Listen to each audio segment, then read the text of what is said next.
Well, look, postal votes are landing across the country. People are making their decisions, and we're urging them to choose change in this election campaign, because this election is about rejecting the poison of reform. It's about beating the SNP. It's about changing Scotland, and there's only one route for change in this election, and that's to support me and Scottish Labour.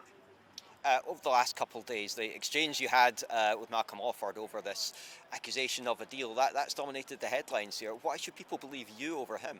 Well, these are the very same people who have been doing race baiting throughout this election campaign, who spent tens of thousands of pounds on an advert questioning my loyalty to my own country, Scotland.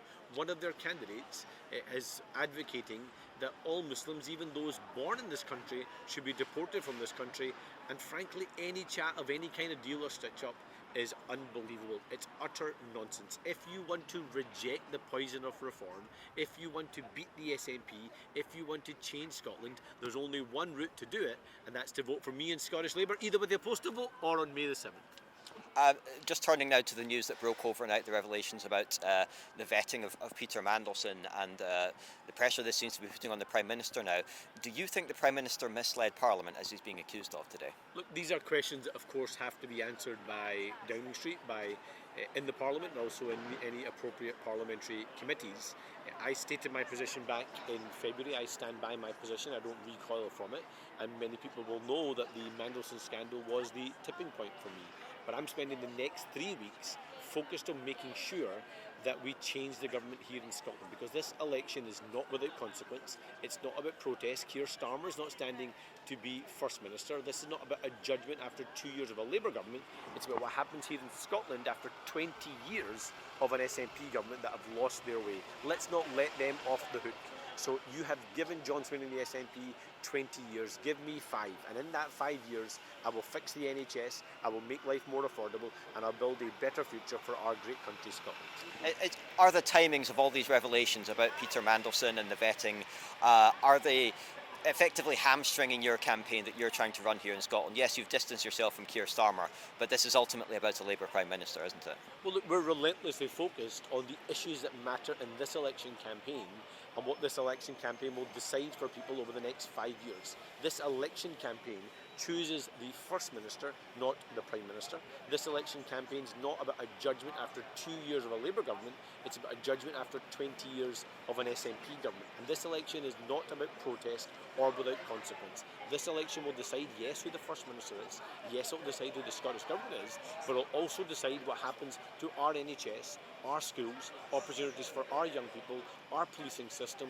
our communities, our towns, cities, villages and islands. And I am not willing to let all those things be sacrificed to a third decade of an incompetent SNP government that has lost its way. But based on what you've heard so far, do you think the Prime Minister misled Parliament? Well, look, that's questions that need to be answered by the Prime Minister, by Downing Street. I don't know the ins and outs of those individual conversations or what information was available or wasn't available. But I stated my position, I stand by it, I don't recoil from it, but I'm relentlessly focused on delivering change on May the 7th here in Scotland, and that's only possible with me and Scottish Labour. Do you think Keir Starmer can survive all this? Well, these are questions and judgments elsewhere. I've stated my position, I stand by it, I don't recoil from it for a moment. And many people will know that the Mandelson scandal was a tipping point for me. And the reason why is because I'm not willing to say one thing in public and a different thing in private. I was being honest. And that's what people will get with me, is a straight up someone fighting, demonstrating their loyalties not to a politician in London, but their loyalty is to Scotland. And what we need here is a change of government, a new First Minister, a renewed focus on the issues that matter to people in the here and now in Scotland, and that's why I'm determined to deliver change on May the 7th. And just lastly, on a bit of a different topic, the SNP obviously loves their manifesto yesterday. They're promising to have a price cap on staple goods in Scotland.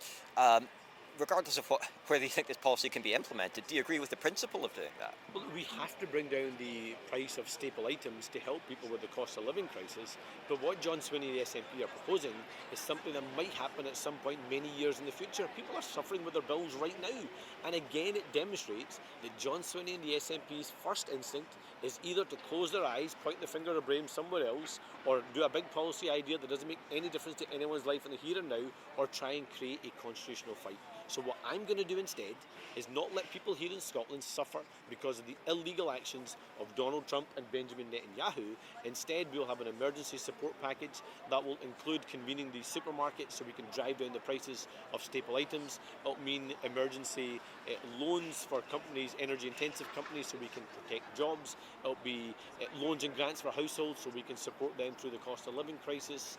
It'll be, as I've already said, convening the supermarkets. We'll also be bulk buying fuel so we can drive down prices at the petrol pumps, and we will also redeploy the civil service so they're out there supporting families to maximise their income. For example, the £3,000 tax break we want to give people on their childcare costs for every child under 12, or the £6,000 per child if it's a child with a disability, or indeed maximising pensioners' incomes right now through pension credit. That's the action I would take if this war continues and the instability continues, while John Sweeney and the SNP do their usual performative politics that ultimately fail Scotland.